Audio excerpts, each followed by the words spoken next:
algumas pessoas. Olha, não deu certo com o general Heleno, tendo visto o partido que ele está afiliado, não concordou. A Janaína estava no nosso radar.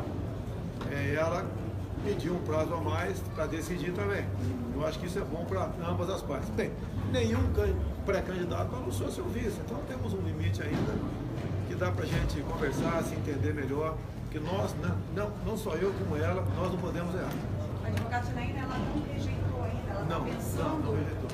Se ela tivesse rejeitado, eu acho que não estaria aqui até, né? Se bem que ela falou de qualquer maneira, ela estará conosco nessa caminhada. O que você achou do discurso dela?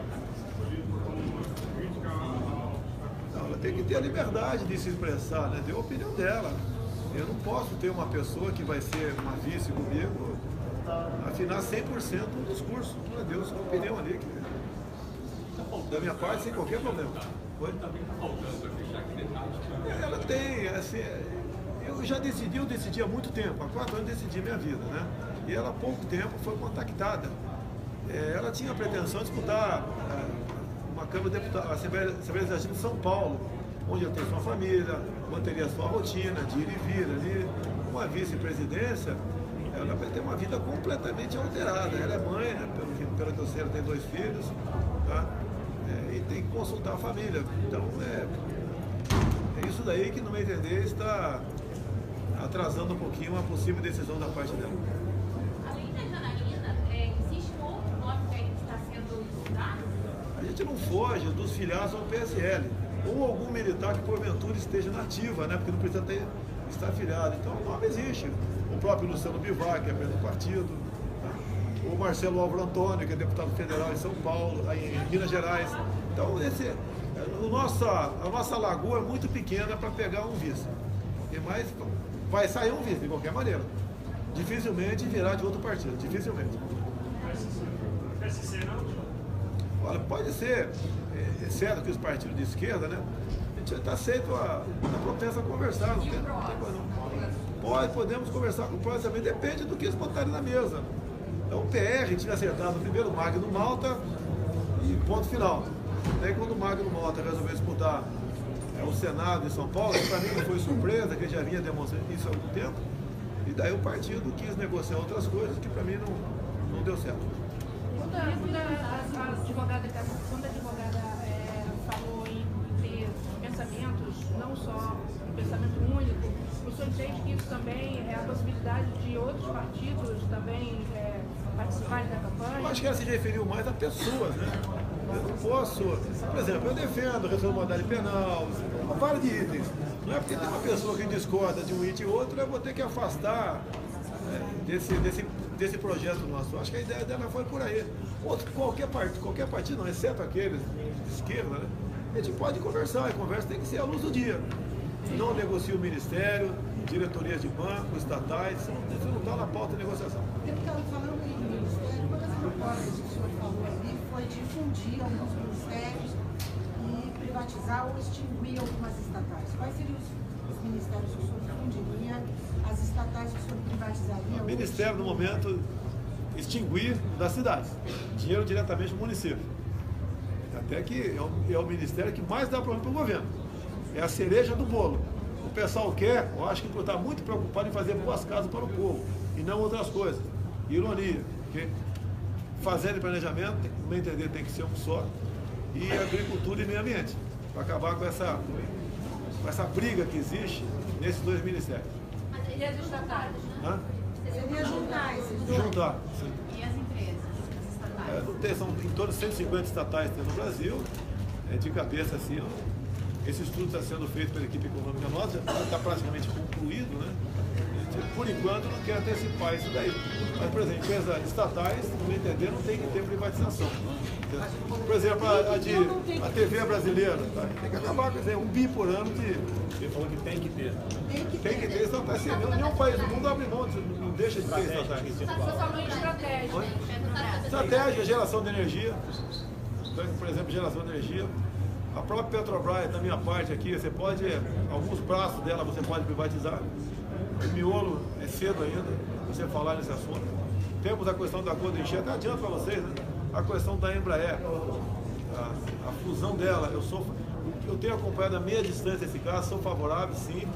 Se eu for presidente, isso será mantido, já que a Golden Share pertence ao presidente decidir isso aí. Então, da minha parte, tranquilizo, porque eu entendo que nós temos que buscar boas parcerias, nós vamos ter uma vitrine nos Estados Unidos, alguns comércios vão ser abertos para nós, e quem não vai entender, se isola no mundo, a tendência é, como aconteceu com a Ingesa no passado, é deixar de existir. Então, como presidente, você permitiria ao Boeing tomar uma participação de 80% na parte comercial da Embraer? Você permitiria? Olha, eu tenho conversado com alguns militares que participam dessa questão, né, porque é uma empresa que tem algo voltado para a estratégia, né, são favoráveis a isso. Eu tenho que confiar nos brasileiros. É muito simples. O não entender das coisas, eu acho que isso é um gesto de humildade. É conversar. Eu lembro quando cheguei tenente do Exército em Newark, Mato Grosso do Sul, quantas vezes eu perguntei para o cabo velho ali se estava certo ou não tal procedimento que iríamos realizar. Não tem demérito isso não. Eu acho que o errado é você achar que sabe de tudo e faz besteira. O senhor mencionou também que, embora tenha o seu nome, o senhor não gostaria, não é um salvador da pátria. O que o senhor acha que, se o senhor for eleito, o que vai mudar? Qual é a proposta dessa mudança que o senhor está apresentando para o Brasil? Olha só, vocês da imprensa sempre batem na questão governabilidade.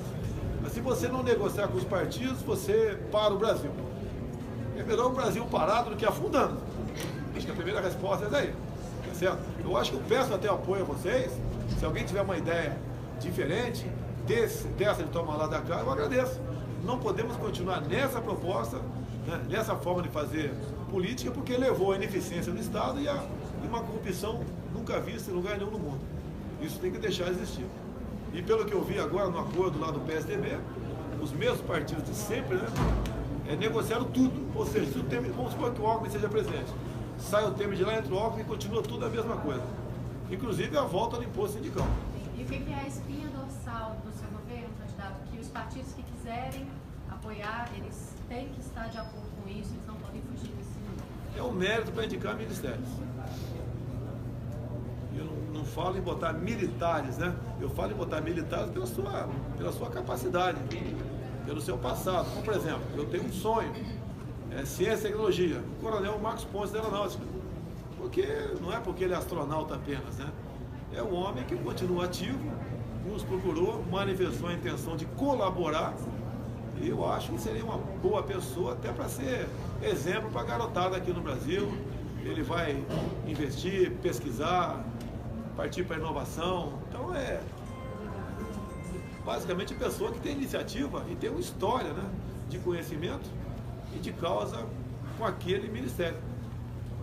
Sobre a privatização de partes da Petrobras, pode explicar um pouco mais? Seriam as refinarias ou o que parte? Não poderia explicar um pouco mais porque está em fase de elaboração, parte dela pode ser privatizada sim, e eu não quero avançar aqui de certas coisas que eu combinei com várias pessoas que estão me ajudando e certas declarações só depois de confirmar, a gente não tem que desfazer lá na frente, dizer que não era aquilo, foi mal interpretado. Então a ideia é essa aqui, é muita seriedade, praticamente tudo vai estar no plano de governo, que não vai ser uma peça de ficção, e como é sempre feito, né, para ganhar simpatia de todo mundo, e acabou as eleições, aquele papelucho fica recebendo poeira e armado. A ideia nossa, vocês podem até achar que não seria um bom projeto que a gente vai apresentar, um bom programa de governo, mas vai ser um realista para a situação que nós nos encontramos. Mas a presidência o Estado é uma função central. Eu gostaria que o combate à corrupção tivesse até outro viés, não apenas, vamos privatizar. Eu sou favorável a privatizar, mas que não fosse essa a tônica. É um sinal que você está dando de incompetência, de ceder a pressões. Você vê a questão de diretorias de banco, Caixa Econômica, Banco do Brasil. Tem que deixar de existir, tem que ter alguém lá de dentro do banco, da Caixa, para...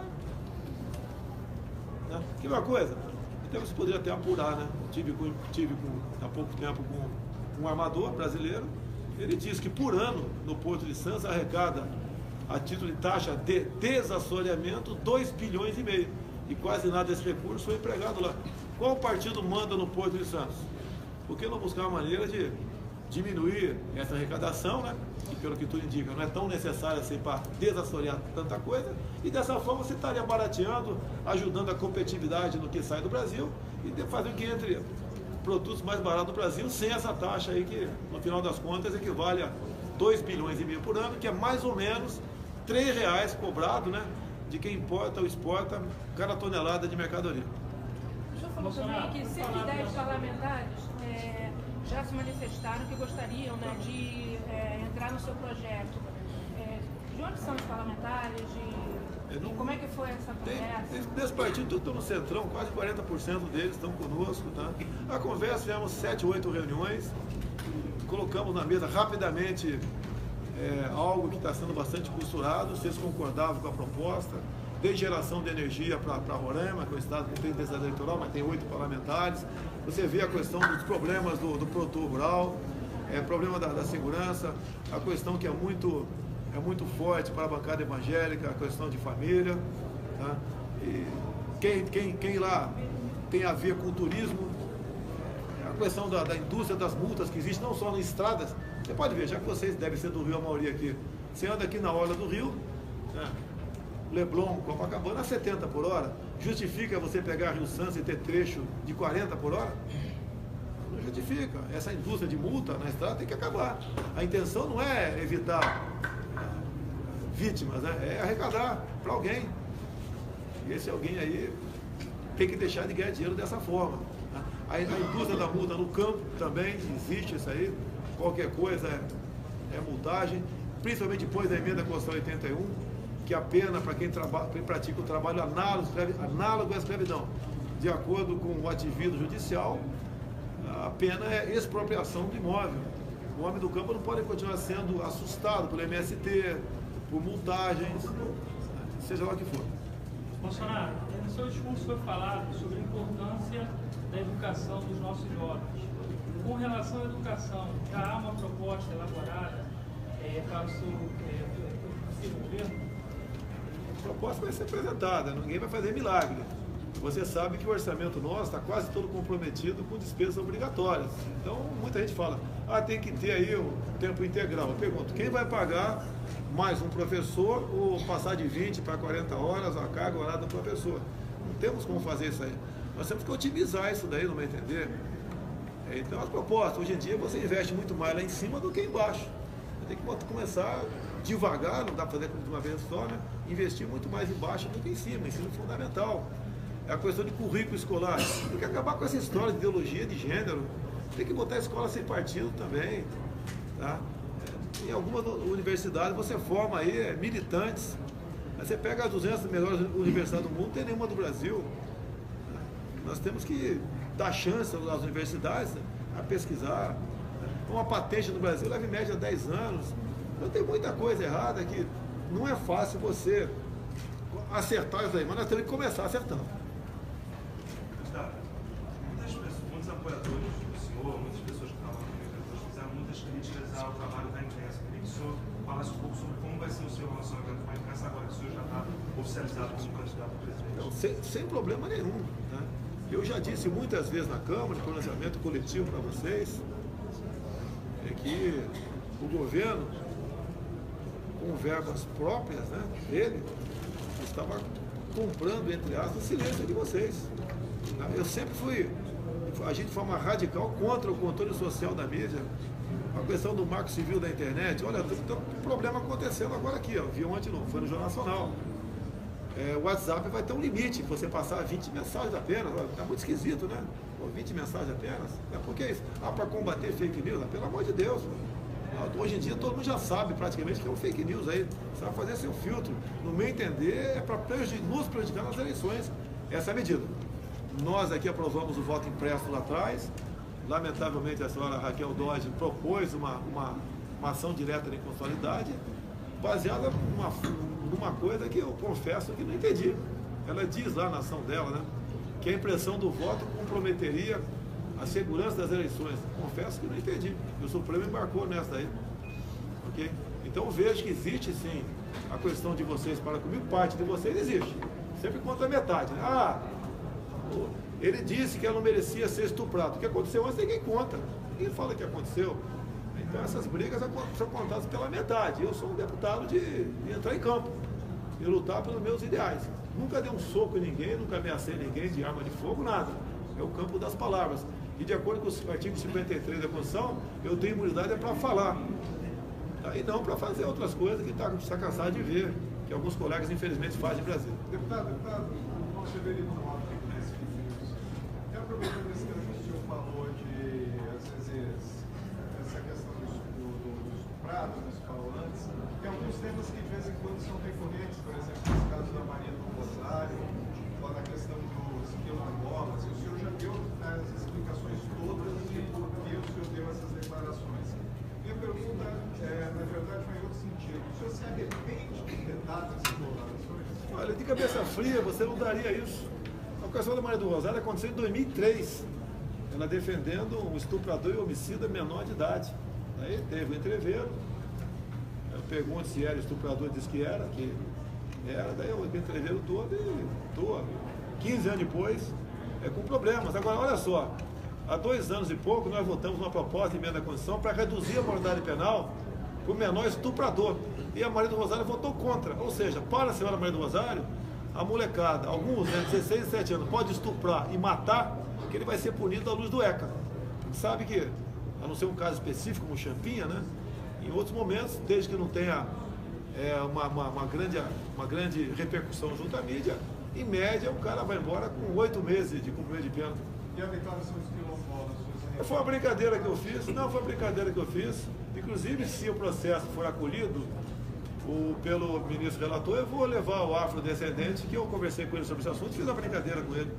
Agora, os quilombolas, estive agora no Pará com o delegado Eder Mauro, fui recebido por líderes e comunidades quilombolas, e eles querem realmente aquilo que eu vinha falando há muito tempo. O quilombola quer ter o direito de explorar sua terra, exemplo de um fazendeiro do lado explora sua terra, que é particular, né? Quer, por exemplo, ter o direito de vender. Tem lá 10 famílias que querem vender sua terra, que vende. Eles não querem continuar sendo escravizados pelo governo. Eles querem uma lei áurea hoje em dia. Assim são a maioria dos quilombolas. Por isso estão me apoiando. Agora, eu fui no quilombola, então eu recomendo a vocês, seria uma experiência muito proveitosa, né? Comparecer, como fui em reservas indígenas, como fui em Miracatu ver montanhas de grafite, como fui no interior de São Paulo também, ver a questão do nióbio, lá em Cajati, fui ver a Esmeralda em Eldorado Paulista, tá certo? E tenho rodado o Brasil todo, nesse sentido, estou há quase 4 anos nessa batida, me preparando para esse momento. Então, o grande problema que todos nós brasileiros temos, né, é que não está acostumado a ouvir a verdade.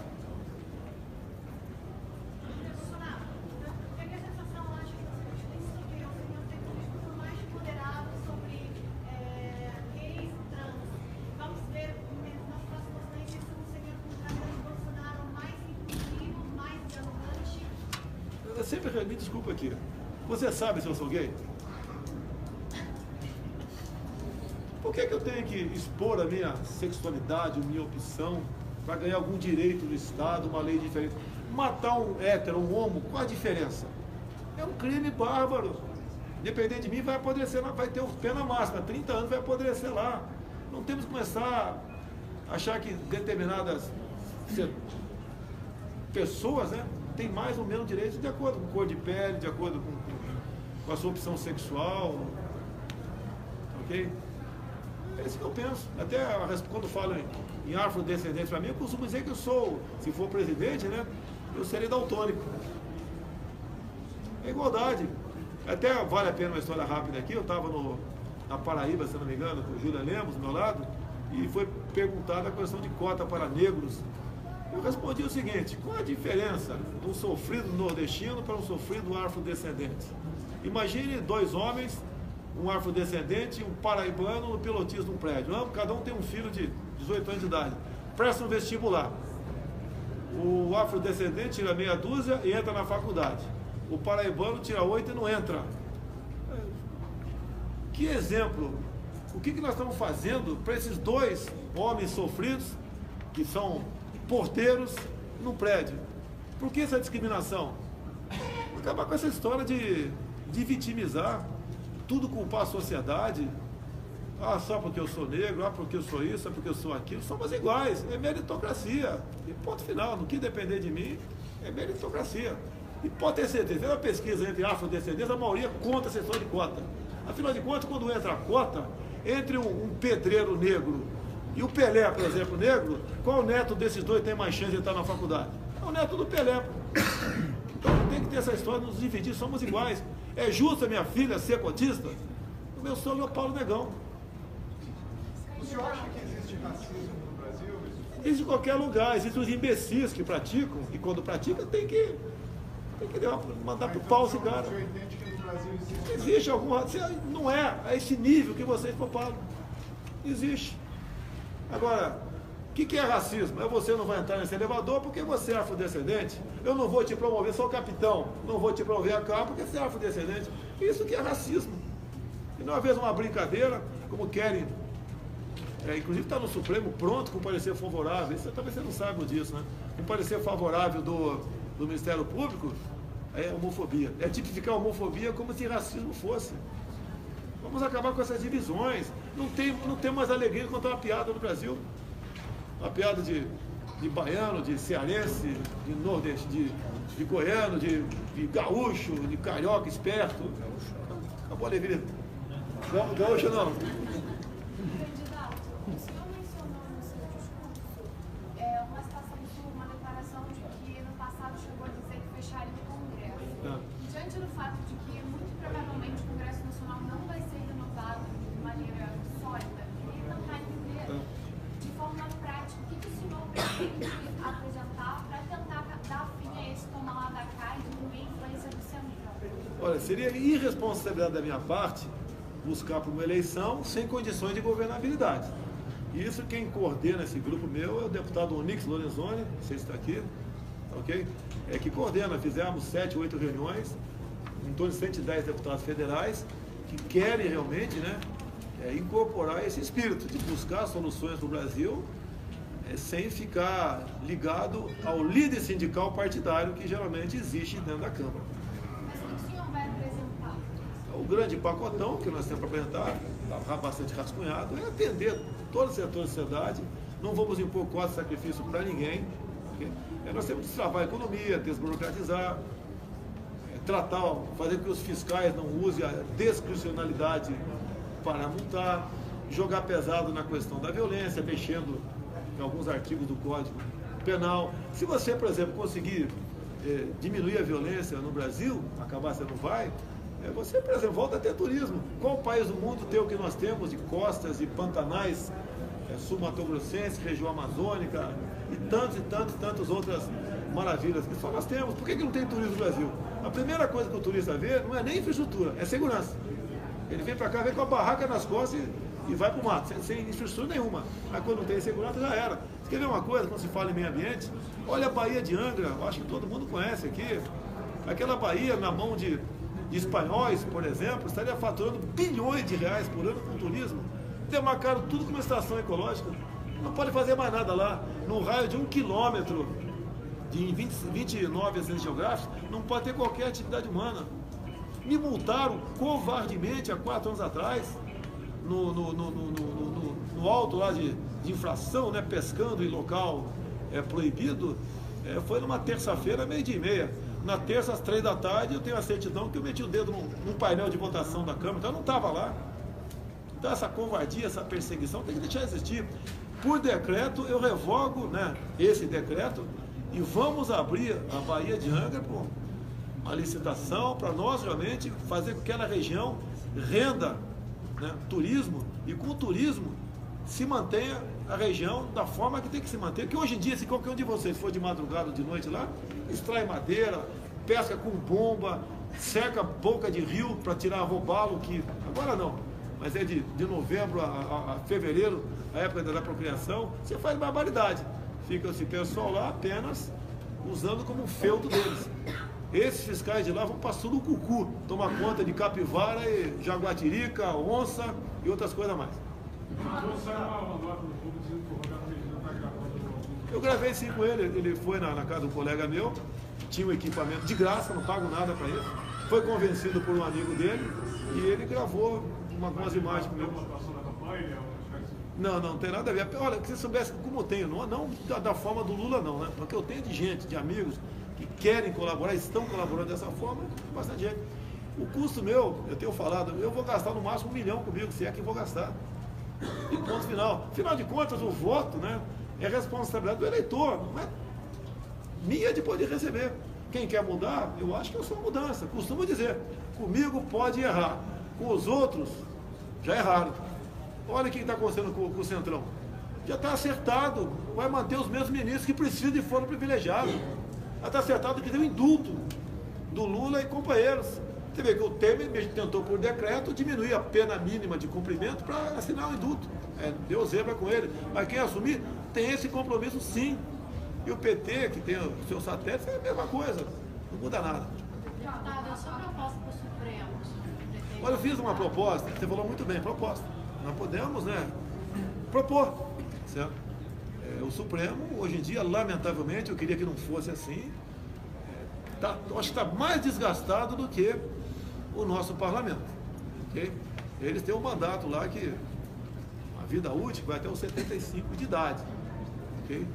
Como é que você vai equilibrar esse jogo? Tem que falar, quem sabe a gente botasse 10 do perfil de Sérgio Moro, para a gente conseguir a questão do equilíbrio. E o Supremo não pode legislar, como querem legislar a questão do aborto. Agora não interessa o que cada um pensa, mas não pode legislar a questão do aborto, como já vem legislando outras coisas.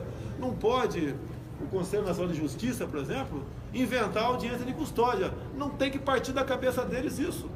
É lei. Se eu sou presidente, eu pressiono o Congresso Nacional, mando uma proposta para lá e tento, via convencimento, revogar a audiência de custódia, que desestimula o policial civil militar a combater a bandidagem aqui. Ninguém hoje em dia é preso por furto. Raríssimos ficam presos mais de 24 horas por roubo. Candidato, o senhor tem falado bastante sobre o Supremo. O senhor acha que o ministro Gilmar Mendes e o ministro Dias Toffoli estão soltando demais esse negócio de polaridade? Esse é o sentimento do povo brasileiro. Inclusive, é o meu sentimento também. Tem uma decisão dele de pouco tempo, né? Que a prisão em segunda instância, o réu já perde a liberdade. E monocraticamente, o caso Zé Dirceu foi condenado em segunda instância, foi e está na rua. Uma decisão do senhor Dias Toffoli, contrariando decisão de colegiado. Não sou jurista, também não entendo nada de jurídico, mas eu procuro me informar. Deputado, o senhor falou que está se preparando há 4 anos para esse momento, no Brasil, conversando com as pessoas, mas, por outro lado, o senhor disse que muitas coisas ainda estão em discussão, em proposta de elaboração.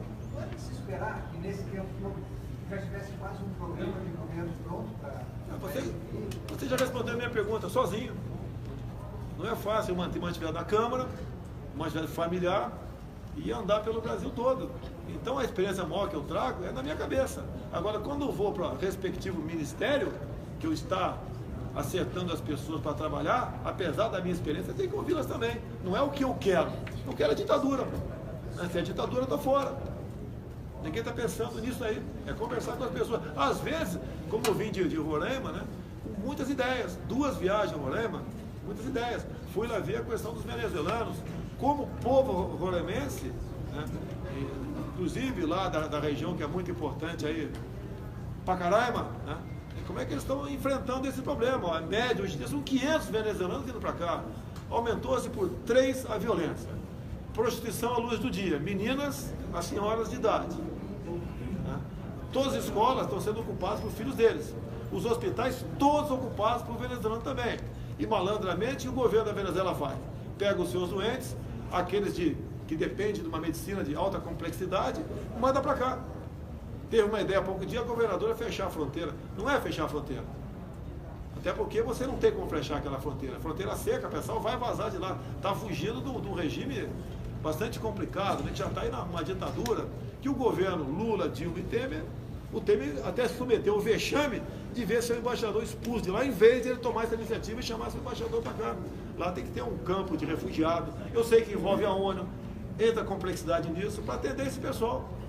E você vê, quem tinha recursos foi para os Estados Unidos no começo. Depois começou a descer mais para o Chile, segundo escalão. Agora os mais pobres estão vindo para o nosso lado. Deputado, senhor acha que, diante dessas ações das redes sociais, tem muita inscrição, o tempo de TV passa, o senhor atende sempre as pessoas agora? Não, passa a ser importante se você tem um peixe para vender.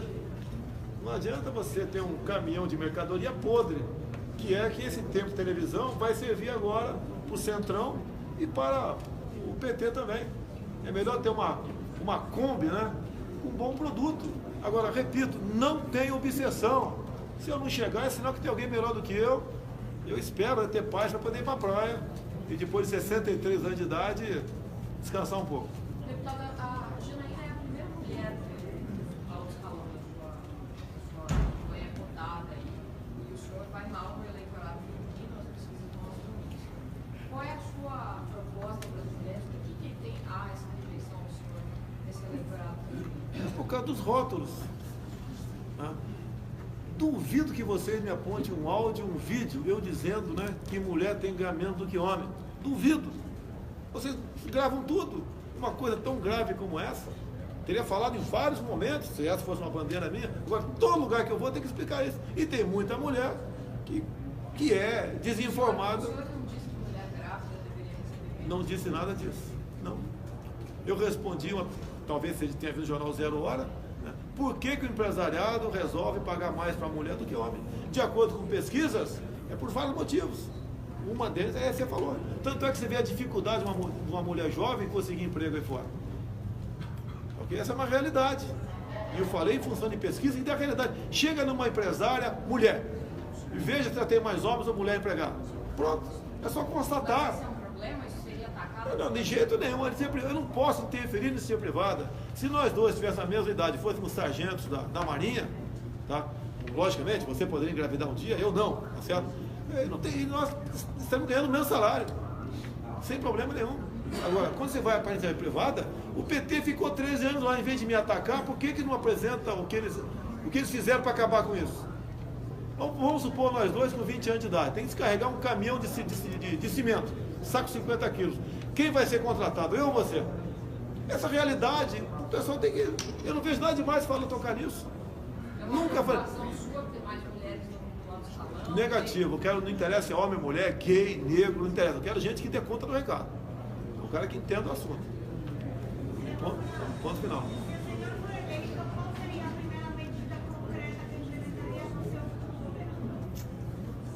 Primeiro é escalar o time, né? Escalar o time. De pessoas realmente que entendam daquela respectiva área. Né? O Brasil é um país muito complexo, muito grande, continental. Que entenda do assunto e atenda às necessidades de fazer com que o nosso povo seja mais feliz e também governar pelo exemplo. Da minha parte, eu comer uma lagosta, um ovo é a mesma coisa, não tem diferença nenhuma. Sempre foi assim. Sempre comi o que o soldado comeu no quartel. Nunca paguei uma missão para um soldado que eu não estivesse na frente. Eu acho que tem que ser exemplo, dessa forma aí. Por decreto, me deu até uma ideia, não tinha pensado nisso. Por decreto, quem sabe, reabrir o prazo para arrecadatamento de arma de fogo. A gente legaliza quase 8 milhões de pessoas que estão na ilegalidade. Porque o governo não é negligente, por maldade, não renovou o prazo de registros quando venceu aquele prazo de 3 anos. Não vou dizer que é a primeira, você me deu uma boa ideia, eu agradeço aí. Para quem é a favor do desarmamento, eu agradeço a você aí, essa proposta. Quais serão as suas medidas para combater o tráfico de armas? Tráfico de armas? Olha só, nós temos uma fronteira quase toda seca, 17 mil quilômetros. Nós temos no Exército um programa CISFRON. Né? Tive em Israel, conversei por alto. Tive na Embraer, Israel. E aí? Okay. Fui lá ver a casca dos drones, que ninguém vê nada lá, nem telefone você entra. Eles querem colaborar conosco, acho você com inteligência, de verdade. Tá? E outra, dando agora um tema complicado, o excludente de licitude, para que os homens e mulheres da lei, caso entrem em combate com esse tipo de bandidos, que eles respondam, mas não tenha punição. É igualzinho aqui no Rio. Pergunto para mim, manteria essa intervenção federal? Sim, com excludente de licitude. da maneira como está? Não. Votei favorável ao decreto presidencial. E pelo que eu estou sabendo, assessorado por alguns aí, a violência, como um todo, cresceu. Se estamos em guerra, os dois lados podem atirar. Um policial aqui do Rio de Janeiro, falo muito de policial militar porque ele está exposto, o civil não está exposto. Né? Está exposto quando está em operação, o seu uniforme, mas como regra, o policial militar, se ele atira, vai para a cadeia. Se não atira, vai para o cemitério. Já fui dezenas de enterro lá no Sorocaba. Eu fico triste com isso, e não poder buscar a solução para isso. Ninguém quer dar poder policial matar. Eu quero dar meios para ele não morrer. Agora, se ele não pode atirar, vamos tirar a arma dele. Vamos tirar o fuzil do soldado, a pistola, o revólver, e botar um buquê de rosa na mão de cada um, para ver se resolve a situação da violência no Rio. Ou então, quem me critica, apresente uma solução. E a mais que eu gostaria de fazer é o seguinte, é convidar esses ólogos da vida, em operação, estar na frente da tropa para dizer como é que tem que resolver aquela situação sem atirar. Agora, a intervenção aqui no Rio, até o momento, não apresentou nenhum resultado significativo sobre a violência. O que o senhor acha que está dando? Olha só, no Haiti, a grande pergunta é o seguinte, por que no Haiti, em especial o Exército, ele mais presente lá, né, resolveu o assunto? É a forma de engajamento, lá no Haiti. Eu fui lá, inclusive, logo depois teve um terremoto lá. É lá, qualquer elemento com uma arma de guerra nas mãos, você dava 20 tiros em cima dele e depois ia ver o que está acontecendo. Imagine se um policial fizer isso aqui, acertar 3 tiros no vagabundo, com um fuzil, mesmo com uma extensa ficha corrida. O que vai acontecer com esse policial? Daí que acontece. Dadas essas formas de combater, entre aspas, aqui, o policial acaba, com todo respeito a eles, um pouco mais de inteligência, não entra em confronto, sai fora. O deputado, durante a eleição de estatística, o voto em confronto aumentaram, na verdade. Aumentou muito pouco, né? Quando se fala em 60 mil mortes por ano, eu quero saber quantos honestos, quantos bandidos morreram. Eu tenho que diminuir o número de honestos, se for o caso, aumenta o número de bandidos. Eu não posso contar a morte de um cara que está com um fuzil, com uma extensa ficha corrida. A morte dele equivale à morte de uma senhora que levou um tiro na cabeça num sinal luminoso. Há uma diferença enorme entre essas duas pessoas, enorme. Não são seres humanos, não. A mulher é ser humano. Ele, para mim, não. Para mim está arriscado, está fora do mapa. Mas, na sua opinião, onde é que a intervenção está errando que não consegue... Eles não têm exemplo do Haiti, eles não têm uma forma de engajamento definida em lei. Olha, para nós aprovarmos em Brasília, levar os militares, né, em especial das Forças Armadas, para auditoria militar e não para tribunal de júri, levou mais de um ano. Porque a senhora Flávia Piovesan, indicada política da irmã do Temer para a Secretaria de Direitos Humanos, fazia lobby constantemente contrário a isso. Grande Espaço acompanhava aqui no Rio, né? Você era obrigado a ler, dada a minha função, né? Os editoriais dela, de 15 em 15 dias, do jornal Globo. Dá asco de ler aquilo. Asco. Pessoal, muito obrigado. Descansar. Obrigado.